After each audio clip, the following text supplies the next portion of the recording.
So Mia, over to you. Thank you so much. Well done to you guys, the last one standing for the last session of the day. I know it's super exhausting being back on site, right? We've spent like 18 months in sweatpants at home. I've almost forgotten how tiring it is to be smiling at people all day and to be standing all day. So thanks for being here. We're going to make it worth your while. And for those that are going to be watching this from home or watching it at a later stage, I hope you enjoy as well. Now, I really want to make this interactive, so if you have questions, please send them in. If you even have comments, just like you want to add something, send it in. As they mentioned, download the app and send it in through there, okay? My name is Mia Masson, and I am the head of content at Swapcard. If you don't know what Swapcard is, well, you probably do because this is Event Tech Live, right? We're an event and community platform, and my job as head of content sounds pretentious, but it's really just interviewing people and doing research online and on social media and putting my ear to the ground to see what's happening in the industry. I love my job because I get to pull stories out of people and find out what event profs are going through and then use that to create content that I hope is valuable for them. And I'm very happy to share the stage, the physical stage for the first time with my two colleagues, Katie and Bezar. Why don't Katie start, tell the people who you are and what you do. Thank you, Mia. Good afternoon, everyone. I second Mia in saying good on you for still being here and listening. We're already thinking about the bar for sure, but we're still here.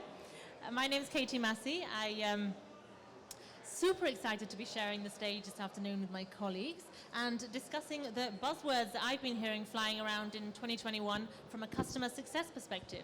There are loads. I can't fit them all in. I've had to choose. Okay, sorry to disappoint if I won't keep you here till 6. I am currently a team lead for event project management team Northern Europe at Swapcard. I have lived and breathed events for the past 10 years of my life and my whole career, straight from studying, all those not that many years ago, not disclosing an age, to working on the floor in event catering, working in operational roles, hotels, and now here we are supporting our clients through onboarding and ensuring the success of their events on our platform. Before they get to us though, before they get to me and my team, they certainly go through sales. Bezar, go. Hi everybody, thank you. Bezar Sirini, and at Swapcard I take care of onboarding some of our strategic clients in Europe predominantly. I've been in the event technology space in the mobile apps before the communities were popular, really helping clients onboard technology and make those human experiences a lot better. That's what I do.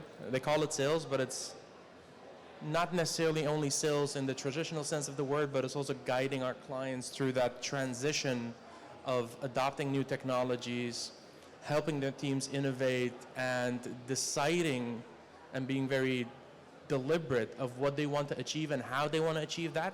So outside of the selling piece, there's a lot of education and transformation, if you will. So as you can see, we've each got a very different role and a very different perspective of what's going on. And we thought it would be fun to get up on stage and compare them on current event tech trends. This is where we need you to intervene and tell us, at any point, send a comment, send a question, if you agree or disagree, even especially if you disagree, so we can get debate going.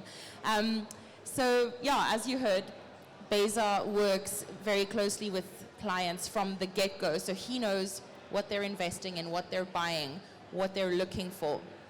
Katie's on the ground in the trenches with event organizers through thick and thin, through all those big and small problems that happen in the planning and actual execution of events. And I have the more high-level research and data of the market through marketing.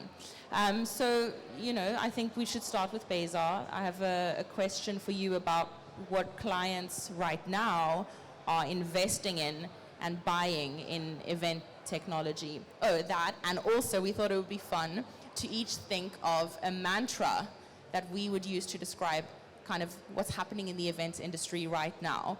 So what's your mantra and what are clients investing in and buying right now? So I might not look it, but I am Dutch for the last 20 plus years. So my mantra is very direct, and that is that if you don't grow, you die. This applies to us as persons. The seconds we stop growing, we die. And I hope everybody lives long and prosper. But as an industry and as a business, we have the same challenges. And when we first encountered COVID and we started realizing what the impact was, and a lot of us was going digital, the question predominantly was, how can we create this 3D booth? How can we mimic this environment with the booths and with the people? But you cannot mimic the smell of bad coffee and the stain on a floor that make this event what it is, right? It's those humans' connection. And creating avatars is gimmicky, and it filled that gap when we had about a year and a half ago, but it doesn't add to our business. If you ask my 5-year-old to throw you a digital event and he doesn't know anything, but he, for some reason, is great at Minecraft, he wouldn't duplicate 3D environments and put avatars in there that are just horribly visually, because you have to spend hundreds of thousands to make those look good, and don't do anything for the business. So that transition was very quick, and people cured from that illness of 3D environments very, very quickly. But then the following and the more important challenge rose is, how do we make this more engaging? How do we make this last longer? How can we make this more valuable? And this is something really that we help our clients fix, and we spar and work with our clients to create this 365 days a year experience where February 5th they're jumping into an event, and then the rest of the year they're part of this community. For whatever reason you're not able to come to London, vaccination, family, wedding, whatever it is, you're not physically capable of traveling down to an event. Or you just don't want to. Or you just don't want to. I don't want to. If I look at the events I went to, they were very, very deliberate and very specific. I was looking to get one or two things away from it. If I can get that value that I'm looking for without having to travel down or spend time away from my kids, I will. But if we can also change that deliverable and make that so much more valuable, I am more likely to go on site. So, transitioning from those gimmicky things and providing real value, creating data points that throughout the year we can leverage and we can build on. And I want to reference Bob's session. He's right, hey Bob, he's right here. I want to reference Bob's session this morning on data and the great responsibility that we have with data. A lot of our clients run digital events, they run hybrid events. They understand that we help them understand, and they help us grow and learn more on how to run impactful events, how to run hybrid events, how to create this differentiator and experience for the hybrid or for the digital audience versus the on-site audience. But their biggest challenge now is that they also need to understand the outcomes of those events, the data points that they're generating, and making these data points far more tangible and actionable. So I'm really happy that I've been speaking this data. My LinkedIn header, how quirky that sounds, is technology makes human experiences better. And that's been like that for the last 7 years, because I really believe this is something that's incredibly valuable and very, very true and very dear to my heart. But helping our clients understand this data while they don't have the capacity, they don't have the resources, they don't have the money, they don't have the capacity to send people to become data analysts. And I think Mia and even Bob touched on that this morning. So how can we help those organizations be successful and understand this data and make it actionable? And this is something that, of course I'm biased, and I'm not biased. Let me be very Dutch. I've been in the event technology space and event apps for the 7 years. Hands down, we've got the best tech out there. We do. So that's a statement. Please feel free to correct me on this. But we also have the teams and the experience to support our clients to grow. We have data analysts. We have a BI team that pulls these reports together after events and throughout the year to help our clients make their data very, very tangible and very, very actionable. Because we understand that not everybody has the capacity to hire a data analyst at 150,000 euros and compete with Facebook for that same hire. These are event organizations. They have different focus. They have different business models. So this is some of the things that I think are very, very valuable. And another phrase, if we're in the mantra sphere anyway, and this ties into data, this ties into the human experience. And my previous CEO used to always say, assisted serendipity taking luck out of the equation when we're running these events. And if we can generate data, if we can understand data, we can make that experience for every single individual that is in this room different, while at the same time we're delivering on the important things for us. For our CEO, that's something else. For our exhibitors, that's something else. For our attendees, that's something else. For the event manager, that's something else.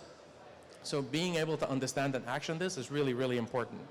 And with that, I would like to sum up one thing. Apparently holding your phone and speaking and not looking at your phone makes your notes go away, but give me a second. Well, I'd love to know, on the topic of mantras, if any of you have a mantra that you'd like to share about the events industry. Think about it, let us know throughout this session if one pops to mind, because we'll add it to our list of mantras. I like that list of mantras. So a couple of things that I'd like to sum up, the sales perspective of the sales side of the conversations that we're having today, is our clients are very much asking for communities.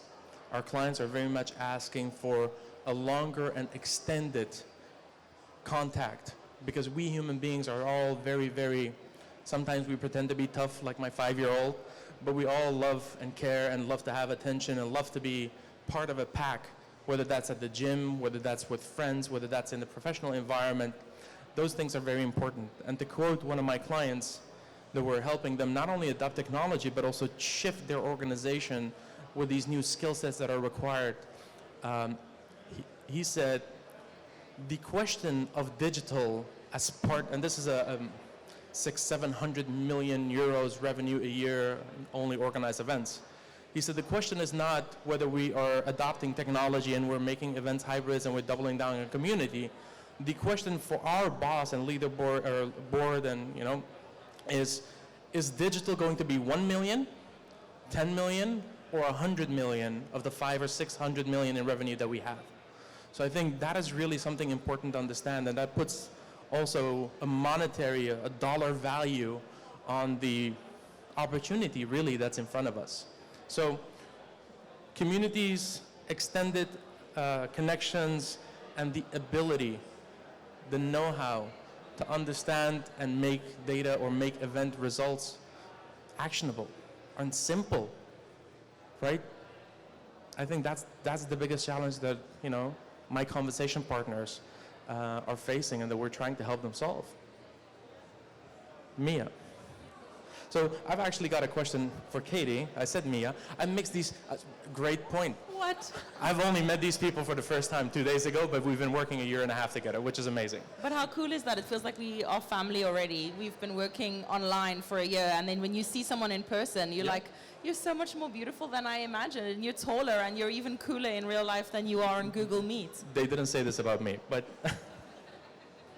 So, Katie, I think the thing that I would love to know is, what is your mantra? So that's the key thing for me. But we just heard me share some of the client stories and what they're facing. You're a part of customer success. So after we welcome them and they believe and buy into this dream of how we can help them transform, you actually are on the execution side of this and helping their teams grow. What are some of the challenges you're facing with those conversations? Yeah, I mean, I speak to event organizers every single day. So of course I really get down to the nitty-gritty of how they're feeling, the kind of things and the questions that they're asking themselves and us, and to assist them, because that is our role. I'm biased, definitely, but I'm sure some of you at least will agree that the event professionals are definitely the most, or one of the most resilient of us all. We have had to adapt and jump from foot to foot and wait and react and literally nearly see our industry fall. And it is something that we all felt so personal about, 18 months, 2 years ago, that that's when technology came in to save the day. Now we went from fully in-person events to virtual events to hybrid events to now we're kind of pivoting in response to attendees' reactions to how we're running events now, and responding with features like communities. So it's a lot of information to take over the last couple of years. When we first started the jump into virtual events, the most common question, and I heard it every single day, was how do I replicate? how do I bring that experience that I've seen for years and years and years in these expo halls, in our conference centers, in the very standard day delegate rates that we've been seeing. And I get it, and I did understand then, and especially I've been in their shoes. I've been an event planner before for hotels and hospitality spaces, and the biggest conversation at that time was, how do we make a coffee break a little bit different? How do I want to do it pass around? Do I want to do it as a buffet? I need to be a bit different. And now we've got all these words swimming around. So at the beginning, I must admit, we were answering as if to say, okay, so basically don't have a full agenda, make sure you're having breaks for networking and to really kind of bring that in. But as time went on, us at Swapcard especially, the answer was don't. Don't try to replicate. Why are we trying to replicate? We don't need to do that. We don't need to bring what we've been doing in person for so many years into the virtual platform exactly the same way that it was. But rather use technology for what it is there for, and that is to enhance, to up-level, and to make that event experience so much better than what it was before. We're not saying that human interaction is not needed. It is. I've loved being here with my colleagues. I've loved meeting new people today. And I certainly love to come to different events and walk around exhibitions. But let it complement, let it enhance what we already have. And I think one of those huge things, and definitely a buzzword, I think we've all said it today already. Bob had a whole session about it before. I've heard it at 2 other sessions, and one of those main buzzwords on what technology gives us is data. And data is something that if we take it back to in-person events, fully in-person events, as in no hybrid element, only maybe, engagement platforms for before the event and during. But when we were fully in person, I was working for a hotel and I saw kind of emails going around where sales guys were heading out to events, and the head of sales would say to them... I'm on the edge now. Okay, here we go. And the head of sales would email them and say, bring back more than a pen. Bring back more than a little bit of merchandise. We need some ROI here. We've bought you this ticket. We've bought you this pass. Bring back something, because we were already coming into that stage where we were questioning, what do we really have from these things? Do we have data that's telling us exactly how successful these events are? Talking about foot flow and the amount of people that might be at an event doesn't really tell you the return of investment that you're getting. So when we pivoted into the virtual setting and we had things such as sessions, we knew exactly who was in the sessions, we knew exactly how long for, they're time-stamped, we know how long people stayed there for. When we came into our first in-person events post-virtual, more like hybrid, I had event organizers come to me and say, Katie, I don't know who was in the sessions in that in-person event. Where am I going to get that data from? Now I'm used to that data. What am I meant to be giving this sponsor? Who sponsored that session? So I was like, so now we want to go back. They've come full circle. Literally the full circle. So now we want to go back to virtual so you can get back that data. And technology and what we gave as an answer and the way we responded was, biased. I know other event tech companies are doing it, of course, but we released Swap Access, or programs like Swap Access. So we're really releasing apps in order for you in person to be able to scan people in and out of sessions, know exactly where they and how long they've been there in an in-person setting as well. And not only that, I have helped organize events that have multiple ticket types, so many ticket types that have access to different types of sessions. And applications like Swap Access can also help you restrict people on site too. So this is all things where event technology are complementing what we already had, but we're enhancing it. So it's a huge deal. So data is a massive point. If I may, we have this big, black, gigantic hole, which is event spending. But in reality, we just know who came into the door. And because X person said it was a great event, it was a great event. And because Y person said it was a bad event and it was less foot traffic, it was a bad event, right? So making those expenditures more tangible and understanding, but not only understanding, tying the event attendance, the activities, I think Bob said earlier this morning, 60+% of connections are actually made prior to the first day of the event. Almost 90. Almost 90, yeah. Someone wasn't listening. Somebody was distracted.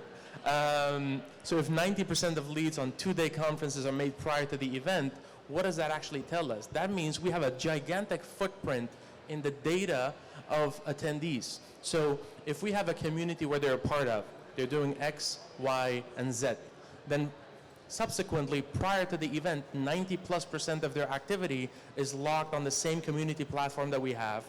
At the event, we know what time they got here, which sessions they went to, who they connected with in the form of the scans of the badges that they do, all within the SwapCard platform. And then that goes back into the Salesforce or marketing automation systems, either through the open APIs or the data exports or the BI reports that we provide. That now becomes that black hole that I was referring earlier, doesn't exist anymore. There's a lot of feeling in human connections and events, but if we can make those feelings tangible, if we can take luck out of that equation, so call it assisted serendipity, if we can take luck out of that equation, now we've got something magical. Technology's there, but how can we get there together? I have to interrupt and ask Katie, because you are, like I said, in the trenches with these event planners. I was speaking to a friend of mine that's an event planner for one of our big clients, and she is going on an 18-month data apprenticeship course, coming back a certified data analyst. Her company's paying for everything, and they are investing so much because they are so sure of the future that, you know, data analytics and extraction and measuring is going to be everything for events. And we're overwhelmed. We're drowning in data now for the first time ever. Do you see that? Do you see that same level of investment? I know it's not the same for all companies, big and small, but do you think it's necessary for event planners now to start investing time, money, resources into whether it's upskilling or consultancy or even our own teams at SwapCard and the teams at our other, you know, friends and event platforms? Is it necessary, and are you seeing it? Absolutely, yes. I mean, it is something that is becoming more and more spoken about because the event industry as a whole is realizing that data is here to stay, and rather not only data, but the expectation of data is not going anywhere. I mean, it started as an advantage, it started as a new advantage, and now it has absolutely become an expectation. And it is, like you said, not all companies, that is definitely looking at the longer term, bigger picture. That's an incredible investment, and they're really going to reap the benefits of that. But not all companies have those kind of resources or have 18 months to give in order to kind of dedicate that into that kind of course. But there are so many things that you can do internally, and although a word that you said there struck me, which is overwhelming. There's a lot of things, a lot of topics that I get from our organizers, because they get this data. They probably look at it, all of these numbers, and they're like, cry. Right. So, what am I doing with this then? So it's super overwhelming. You can imagine how overwhelming it is. And within those teams, and with the help of customer success teams, not to big myself up, but we kind of, we layer it. We break it down. You know, I help them understand what each small part actually means and how they put that together to help them format what their next event is going to look like. Like Bezar said, it tells you everything on the platform. If you really look, it tells you what buttons on the homepage have been pressed the most. It tells you how long people have been on the platform, when they visited most and when they networked the most. Why would we ignore that data, and then when we're coming to plan our following events, we're not using it to build them and to say, right, I don't need the platform open for 30 days anymore. Nobody's using it. Nobody's on there until 5-7 days before. Let's not open it. Let's keep the excitement. I'm going to keep it for 5 to 7 days. So it's all about responding to this data and using it in order to move forward. But I know what most event professionals, and I get it, are probably rolling their eyes and saying, I don't have the time. There is no time in the event industry. You know, everyone never has any time. And I know we all work super, super hard, but we need to make sure that we're, or at least try not to be kind of short-sighted on what's coming next and completing those tasks and looking further into the future and realizing that understanding that data is here to stay, and investments like that is what is going to allow you to make the most of it. But coming to time in general, that's another hurdle that, you know, customer success I hear all the time. Okay, so first I have to now run the in-person event with everything that comes with it. You know, all of what you see here takes a lot of work. Shout out to Adam and the team. Shout out to them. You also have to build a virtual platform and manage that. You have to manage the production for having the streaming into there. That's multiple resources going on right there. So that is the question that I got when we went to hybrid. They were saying, how, when? Well, how do you want me to do all of this? It's just not going to be possible. We did it. We can do it. Again, event professionals, most resilient of us all. And then how did tech respond to that? We responded with communities, and communities are there, not only massive plus, keeping that momentum, you know, between events and making sure people are still talking about your event and still maintaining that community, but it's also to help event organizers. We don't want you to build events again and again and again. We don't want you to have to build exhibitors and sponsors again and again and again. We want you to do it once. And your main focus and concern is to keep that conversation going. So gone will be the time where your event isn't spoken about between 1 year and the next. We don't want that to happen anymore. We want the conversation to keep going and it to be up to you when you would like to drop content, when you would like to drop some extra things in order to keep that engagement going as well. And I think there is so many different buzzwords that I can keep going with, but you know, to sum up, event technology from a customer success point of view, we've got generally the huge accessibility that it's given us, the data, communities, the list is endless to what it's giving us, and the questions that it has answered as well. But let's see if the buzzwords that I've heard from a customer success point of view is also what the market is saying. So, Mia, let's see the question. From a marketing perspective, do you have any industry data from market research? And don't forget your mantra. I do have data, but I'm also very curious in the audience questions. Do we have any updates? I want to bring it in now. Yeah, absolutely. I think, Katie, it was when you started talking about ROI. I think that's just a common question at every event I've ever been to, probably. One of them quite interesting, especially in the world of virtual, do you think the quality of leads has worsened when hosting a virtual event? Do I think the quality of leads has worsened when we hosted virtual events? No, I don't believe so. I think the leads that we're gaining now are from kind of different directions, because when we are hosting virtual events on a platform, we're not only as an exhibitor or a sponsor having people come to our booth and running into them and kind of getting that lead, we're also getting leads from sessions and conversations, and you're able to widen that net. So I think you're really kind of widening it and meeting more people, whether it be on purpose and by accident at sessions. And globally. And globally, yeah, of course. Thanks so to virtual. The accessibility of it. So has it weakened? No, I don't believe so. But maybe you have other comments on that? Well, I think it's quite the opposite, actually, because now we get a lead and we can actually subtract additional information from that lead to understand the intent to buy. It's no longer, here's a business card, you know, it's 700 conversation a day. What was this business card about? No, it's, here's a business card, thank you very much. I also know that you looked at a cybersecurity document, you checked out 3 profiles of different exhibitors that provide cybersecurity solutions, and you scheduled a meeting with us. So those signals combined now put you in front of the list for me to reach out or to have that conversation. And if you tie that further back into your marketing automation, the follow-up email is not, thank you so much for attending this event, here's a survey you'll never look at, but the follow-up email is, thank you, in CC we have our sponsor, or we have company X, and we have this PDF file around cybersecurity for you guys to have a conversation around. So all of these components are already there, but it's on our clients to understand and action this to provide value, where in the past it's just like, hi. Yeah, I agree totally with Beza. We can also filter that much more easily when it comes to virtual. Right now, if I want to speak to someone, I have to go awkwardly close to see their name badge and their job title. And by then it's too late, you have to talk to them anyway, because you have to peer. And it's not written on anyone's head, I have buying power, or I'm CEO, or I'm the decision maker. It is written on the virtual platform. It is written on their profile. You can track everything, so you won't waste time talking to people that are not going to turn into business at the end of the day.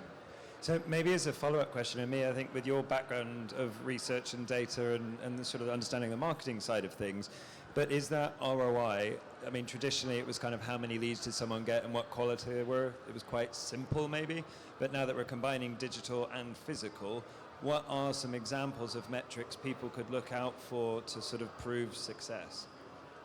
Well, I definitely think that we have more metrics to take into consideration now with all this new data that we have. Used to be just like Bezos said, if one person went on LinkedIn after the event and said, wow, much less foot traffic than last year, then your event sucked. Or if 5 people said it was great, then it was great. But now we can measure everything. And I like to, so we run this virtual community called Evolve. It started out as an event a showcase for our new virtual platform in May 2020.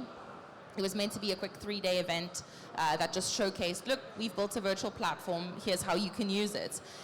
It was such a success. We had 4,500 event profs register, and they've asked us to keep it open, keep supplying them with more content and more networking, and now it's still open today, and there's 14,000 event professionals in that community.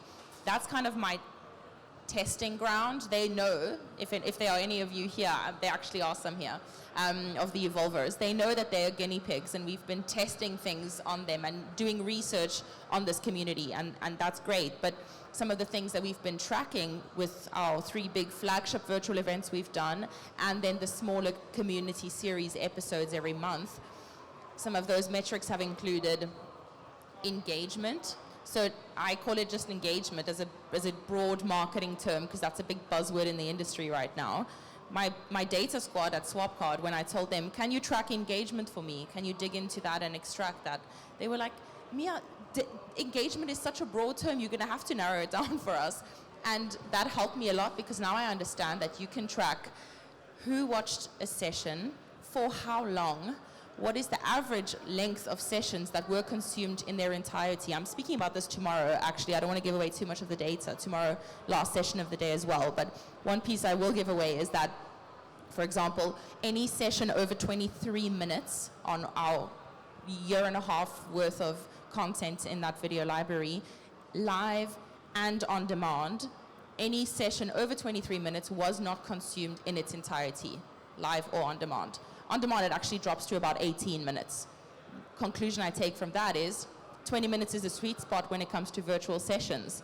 And when it comes to on demand, clip that up, take out all the ums and ahs that I'm saying right now, and make sure that it's, easier for them to watch on demand like Netflix. But you can track engagement, you can track how long people watch sessions for, who watches which session, which are the most popular topics, how many people prefer video call as their networking go-to over chat or live discussion or answering polls. There are so many ways in which people like to interact, and you can track which ones work the best. I can tell you now the conclusion that you'll come to is it's just better to give everyone a choice and let them decide how they want to network and interact, and that'll be the most successful. But tons and tons of metrics that we can track. And I think that really, the essence, what it boils down to, is data-driven decisions. That's it. Making decisions based on data and not hunch. I think I've been beckoned to stage so I can be on camera when I'm asking those questions, not some random in the audience for those of you that didn't see me. I also want to say a shout out to Bob. I don't know who Bob is. I love Bob. Like, where's what a guy, right? Bob has just Can we do a left. round of applause for Bob? Bob flew over from the US to deliver this morning's session last minute. So I'd like hands up for Bob. Come on. Amazing. Well done, Bob. Wherever he is. So we've got a couple minutes left, but I think there's a really good question about onboarding. How has the process changed in the last 2 years? Who would like? For whom? Well, I was going to say, because you guys were 18 months old. I mean, it'd probably be for We're us 7 years customers. old, but yeah. So onboarding onto the platform, I would assume? Onboarding for whom? For exhibitors? For attendees? I think- For organizers? Go for it from the organizer perspective. I think that's what. I'm Yeah. going to let Katie handle that one. I just know there has been an increase in responsibility to onboard them. Yes, I mean, how has it changed? I don't recognize it at all. I don't recognize it from where I started. To give you an idea, I know we've only got a couple of minutes, but we used to be able, we had a schedule, and we used to be able to onboard someone and train them on the platform 1 or 2 calls, right? We can't do that anymore. we can't do that anymore. The platform and the functionality is way too wide. It's way too much information. And I think organizers expect more. So in customer success, we now play not only as onboarding and showing them how to best use the platform, but we now have knowledge bases for that basic training. And what we're used for, and what I make sure that I'm used for, is granular advisory in how to best build their event on the platform. That is what I consider my role to be. So I want to hear them speak to me first about what they want to achieve. What's your dream event? How should it look on Swapcard? And then for me, as an expert of the product, I'm the one that's going to tell you how to build that. And I'm going to go into that detail. So, I mean, traditionally I say traditionally, this has happened a lot in the past, I guess, with technology and particularly technology suppliers, that the salesperson will say yes, you'll pick up the pieces. What's that relationship In you defense of my kind. In Defense of my kind. He dropped that one. It's not even there. In defense of my kind. No, I think you're very, very accurate. And there's a lot of things that go into that. But the conversations that I'm having and the way I onboard clients is not necessarily what buttons are you looking for. Because if you're looking to checkbox buttons, I'll send you a contract, sign, we're done. Because whatever feature you think you want, we have it, done. But it's rather about what are your objectives? What are you looking to achieve by running these events? What are you looking to achieve? What is your boss looking to achieve? What are your attendees looking to achieve? So how is that ecosystem of people that are tied into this event? What is the overall objectives? And how can we calculate back? So how can we calculate back and match features with the alignment of reaching those objectives, right? So it's no longer about features and buttons. Nobody cares about buttons. If you're very, very cost conscious, and some of us are, that's the only thing you're looking at. But if the objective is outcome, is results, then that's the path to go. And that also ties into the onboarding process. We have such depth in technology that is no longer about this is all the things the platform can do, and then your event has to fit in that. It's rather the other way around, is what are you looking to achieve, and these are the components of the technology that we're going to use to help you achieve your objectives. And in terms of onboarding, something I take very, very seriously, and I know our friends at Brella will agree with us, our friends at Hopin will agree with us. Us as technology platforms have an enormous responsibility to educate the market, to educate not only clients, but prospective clients and anyone else that's just curious about this new technology that we now have access to, that's been built from the ground up in 18 months. That's like 10 years in normal time. We have an extremely, big responsibility to inform the market of the products that we're releasing and developing. If we don't do that, no one is going to be successful. But event organizers also have a very big responsibility towards their exhibitors and sponsors and their attendees.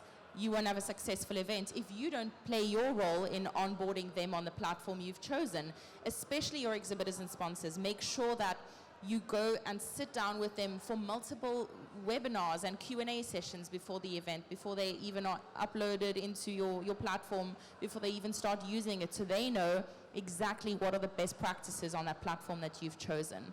And so we've all got responsibility. The exhibitors have a very big responsibility as well to use the platforms to their full capacity and boost their own ROI. Very well said, and I think a great point to end on. Unfortunately, that's all we have time for today. I think it's one of those topics that we could carry on for hours. So you guys have a stand here. I think you're just on the other side of this stage, so if anyone doesn't know the team, that's where I think you can dive into those questions a little bit more. So Katie, Mia, and Bezar, thank you very much from Swapcard. Thank you very much for your time today. Thank you so everybody much for being here. Come stop by and tell us what your mantra is. We'd love to hear it. Yeah, absolutely. And come meet Bob. And meet You Bob. want to meet Bob. But also, thank you very much to our sponsors, thank you very much to our sponsors today, First Sight Media, Glister, Silent Seminars, Novum, 4Wall Entertainment and Events Case, and